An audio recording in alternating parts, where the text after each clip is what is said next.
This is Minda Wilson with Urgent Care, and today I'm very excited to welcome my guest and my friend, Naveen Khan. Naveen, welcome to the show. Thank you, Minda. It's lovely to be here.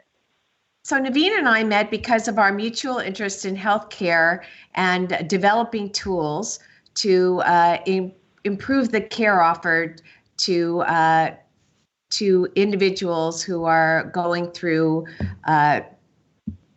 post-trauma related to healthcare, which was physical therapy.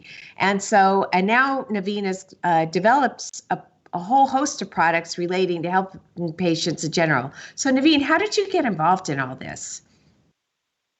I got involved about 6 years ago now. I had a bone marrow biopsy, and the doctor had hurt my back, and I needed physical therapy because he had hit the sciatic nerve. And every time I went to physical therapy over the years, I'd get paper instructions or oral instructions, and it was very difficult to be adherent and compliant. So I really wanted something that would just tell me what to do, when to do it, how to do it, and that I wasn't going to lose, because you lose paper, you forget to do it, you don't have reminders, and there's just no aid to doing this healthcare on yourself. So it started with an app, and it allowed me to see my exercises whenever I wanted to, tell me when to do them, the frequency, and the second sets and reps. And that's where it began. And as we went into hospitals, we created the clinician side. So therapists originally could send information to patients, including exercises and information on what to do when they got home and how to do it. And then from there, we expanded into occupational therapy, speech therapy, cardiac, women's health, and now we're across the hospital wherever patients are given paper.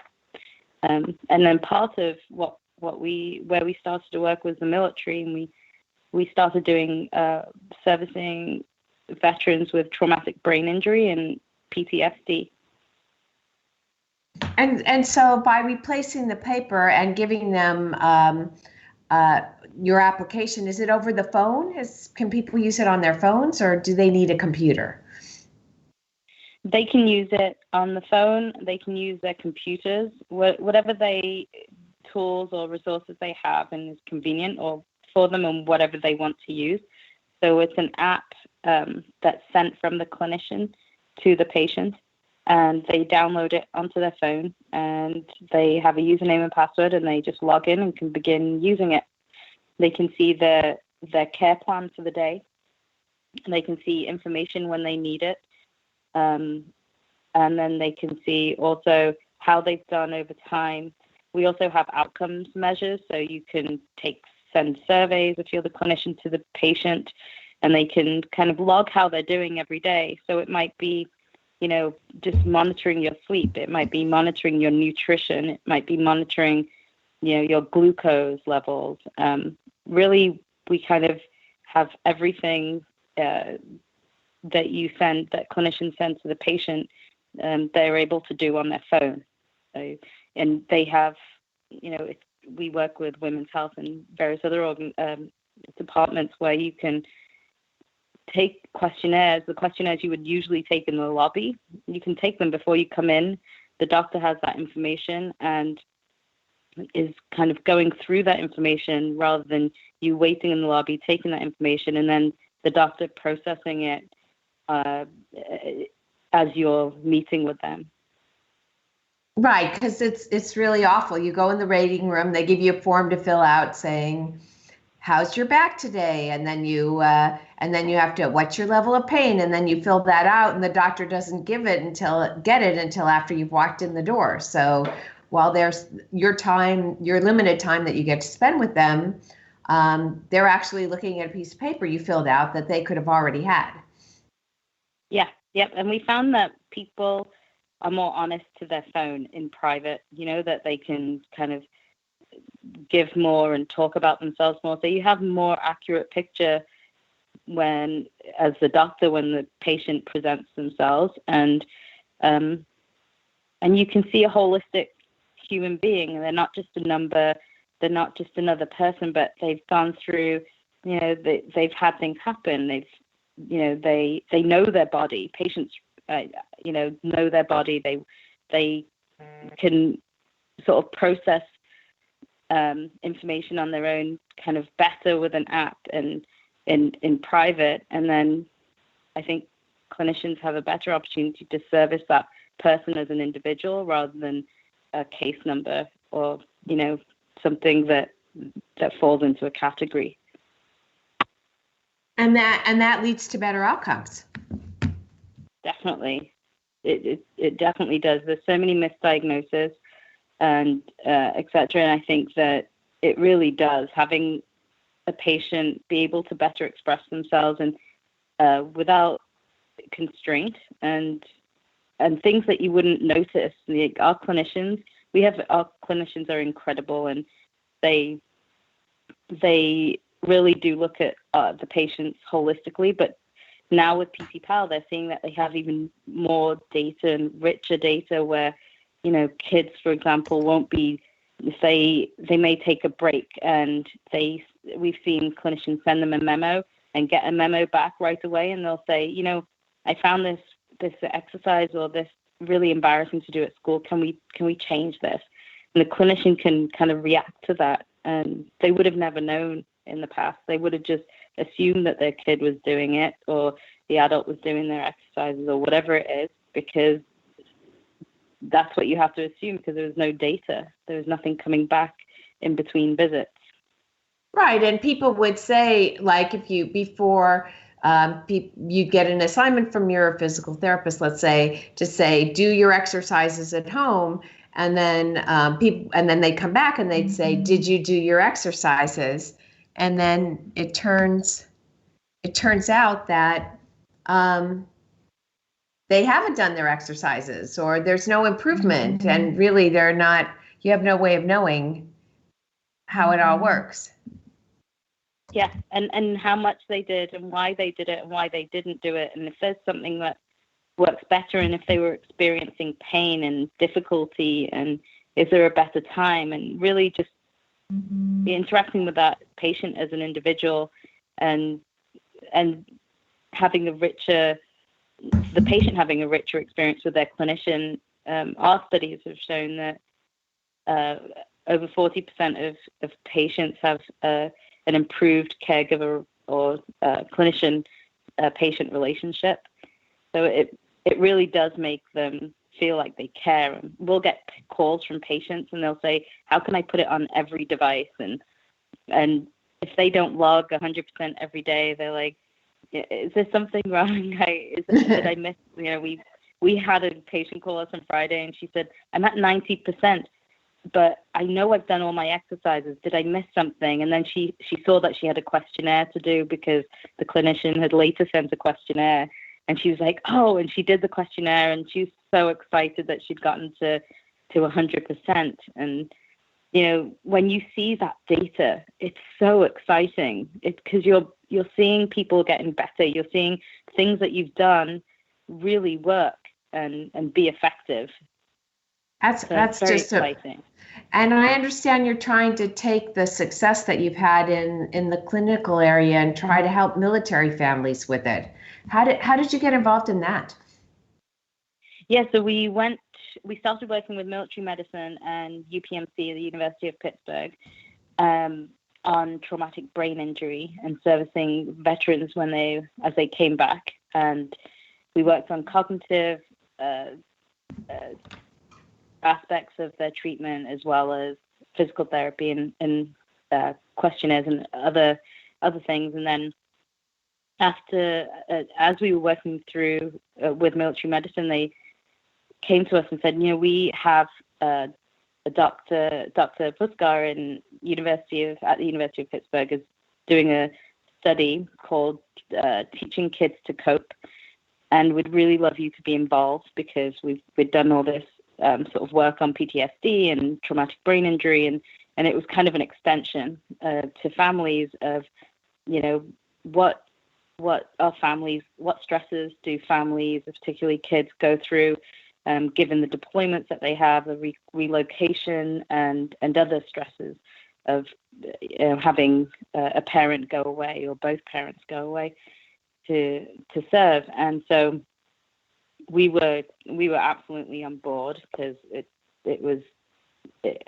we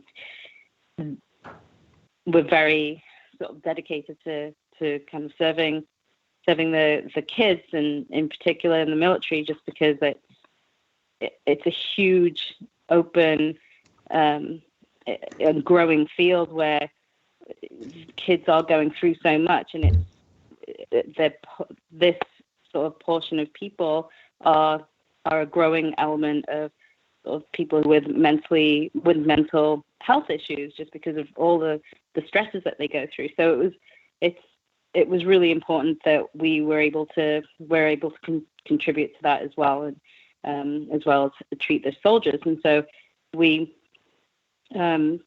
they came to us, and the Teaching Kids to Cope program was a social psychological program where kids were able to were kind of interviewed and had peer group interactions on how they felt, what was going on in their lives, and they were asked sort of various questions, and they were kind of went through a program on how they were feeling, to how to deal with the stresses, and where school was concerned, and family, etc. And so it became, I think Dr. Pascal did that a few years ago, and it was deployed internationally, and it was recognized by, I want to say, the U.S. Department of Defense and various other organizations. And they wanted to basically scale up the program using an app where kids could interact with each other and support each other, and know that other kids are going through the same things, and recommend what helped each of those, what helped them sort of get through those things. So we created this app with them, and it has a feed where you can share what you've done and where you are and what's going on with you, and then you can direct message people. So you can also kind of create events and know what's going on with, out there, and where you can participate in things. So imagine that you've gone from, California to Virginia. You don't know anybody, and you're trying to settle in this new school. Through the app, you actually might find people in your area and connect with them, and they may show you the ropes of what's in the area, what can you do, and easily make new friends.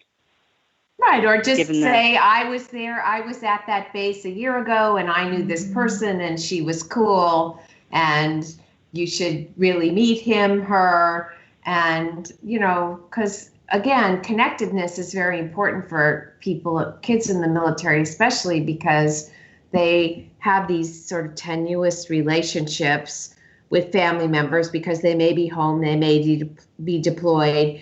They move around a lot, so their friend base isn't stable in the same way someone who's grown up in the same place all their lives would be stable.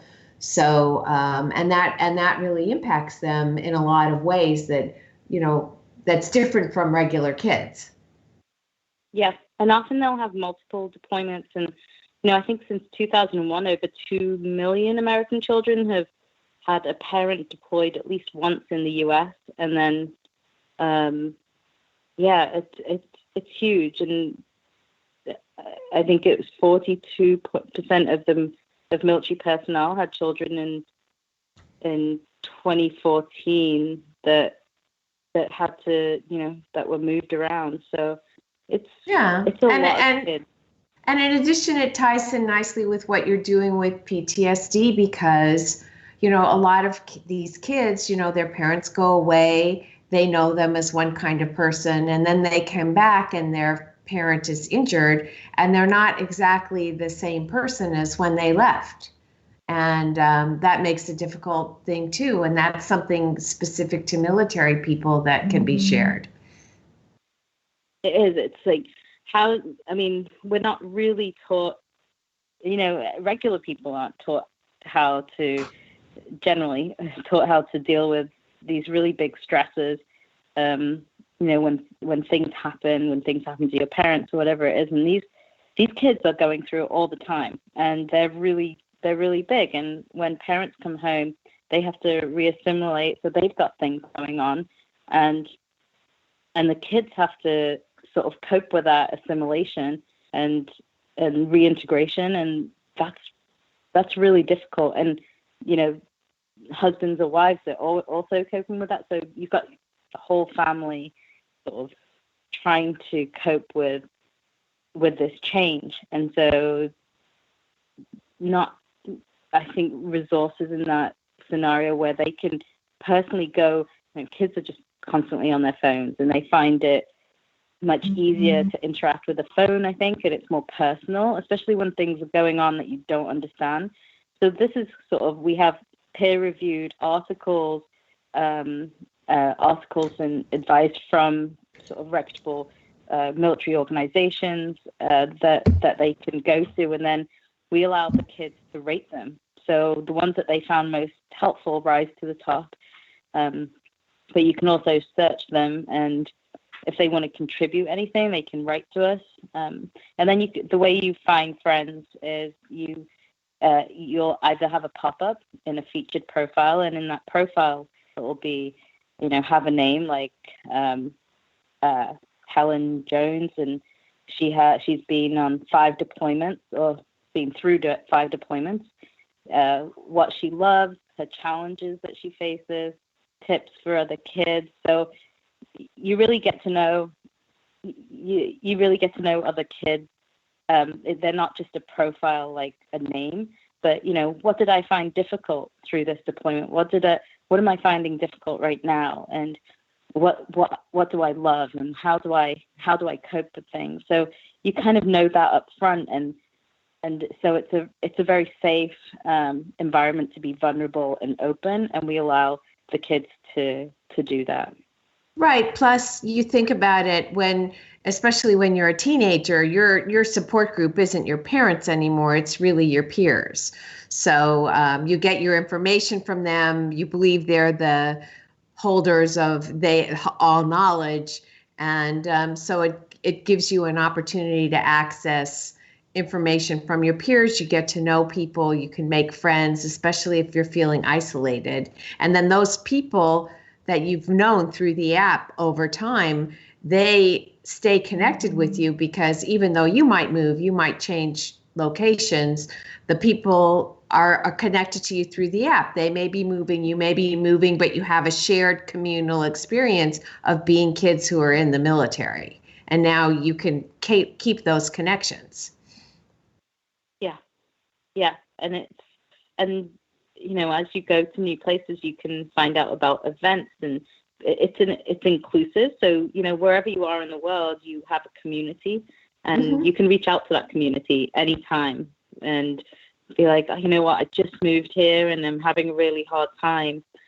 Can anyone recommend anything? Or I'm just having a hard time, and I want to put that out there. And they'll find it's unique in that they'll find hundreds, millions of other kids that will just be there, have their back, support them, and say, I've been there, it's okay, you're going to get through this. And whatever it is, here's an article that I found helpful. Hey, there's an event going on with all the kids, do you want to join us from this base? And I think that just enabling that kind of easier integration into the base, or wherever you go, or into the city with other kids that are going through the same thing is going to have a really big positive effect on the kids. Because imagine if you were sort of moving around and you had an automatic plug-in, like where you can where the local bowling alley is, or the cinema, and that there's going to be friends there for you. It's a much safer and secure environment, and that you can talk about things that they also have been through and care about as well. That it's not just it's not a random kind of social media app, but it's a place where you can kind of be open and sort of connect with people, and they get you. That I can say any random thing about what I'm feeling about this deployment, and I know that people are going to get me because they've been there too. And I see other kids being vulnerable and open. I think it's going to make a very big difference to their sort of mental health. And it's not just them, but it impacts the family as well. I mean, if they're happier, if they're coping better, then the entire family dynamic has changed, and that's improved as well. So it's really a win-win for everyone.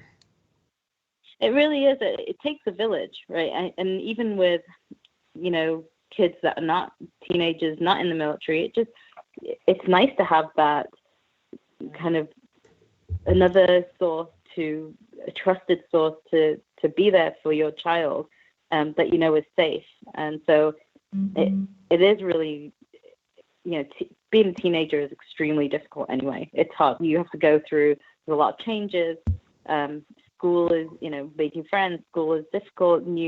There's always new things education-wise and difficult. Things getting more and more difficult. So it's really hard on a kid who's not going through military deployment. So having a trusted source where you can go and sort of get advice, where it's not always on the parent, because the parent's also going through sort of a redeployment.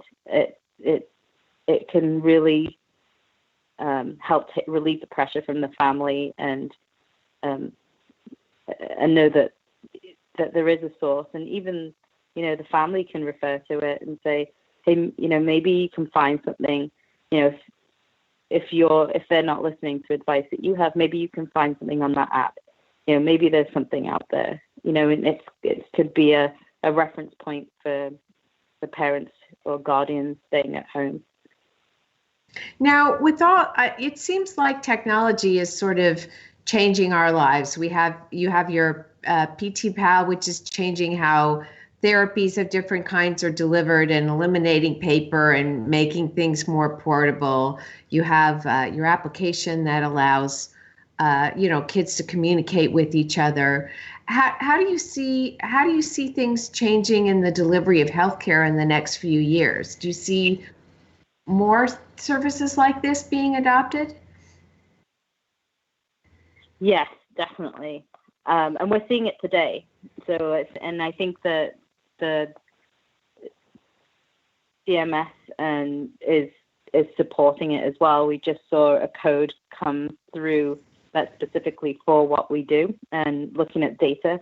And I think that's the really important part of is data. So what we get back and what the clinician is looking at is going to change the way they practice.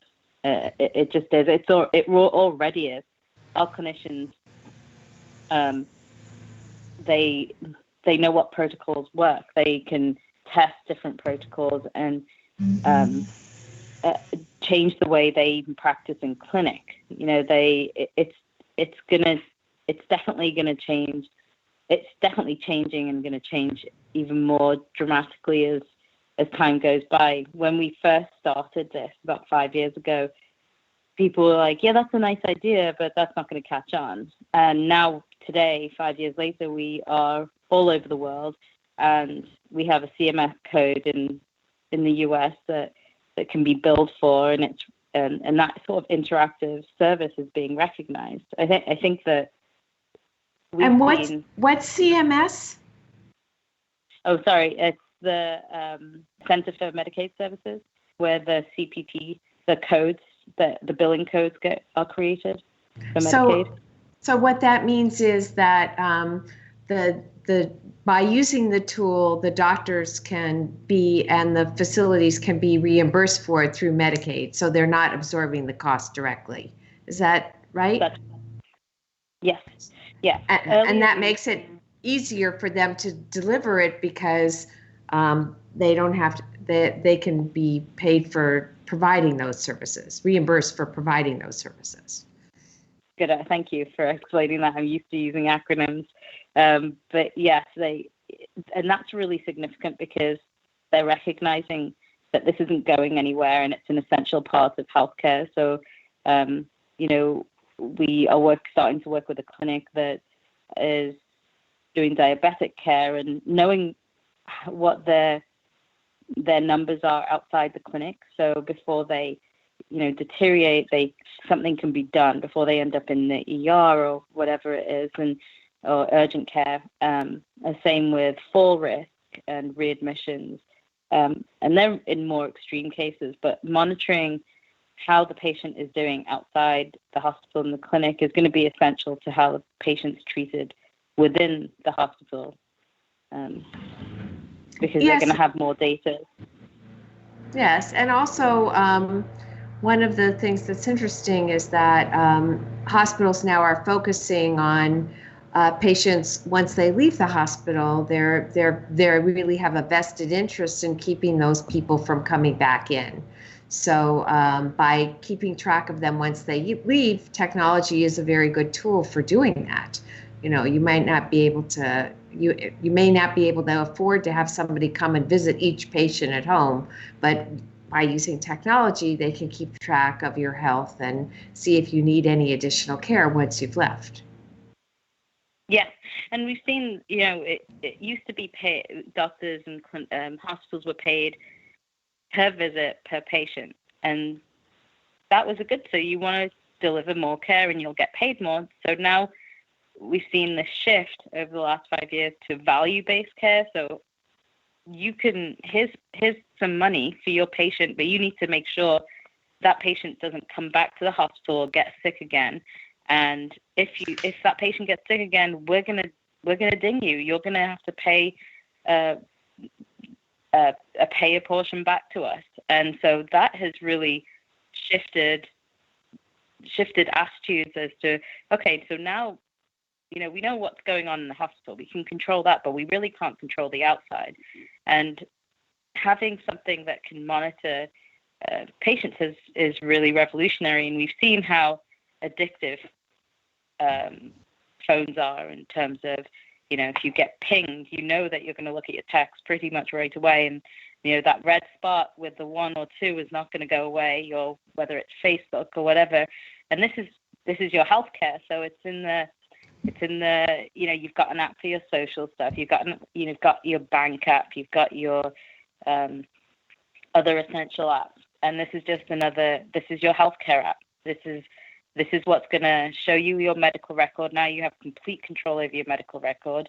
You can add to your medical record, and you can, alter your path as a result. Like, you can see where you're going and where you want to be, and add in or change the ways that you want your trajectory to go. And that's it's extremely powerful. As we get more data and more information, patients are going to have to be, they are more accountable, but they also have a higher chance of changing and improving.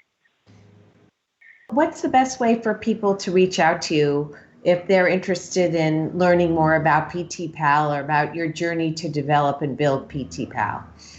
On the website, we have our phone number, which is, our website is ptpal.com, so ptpal.com, and my email is fine. It's Naveen, Naveen, at ptpal.com, and our number is 626-314-3535.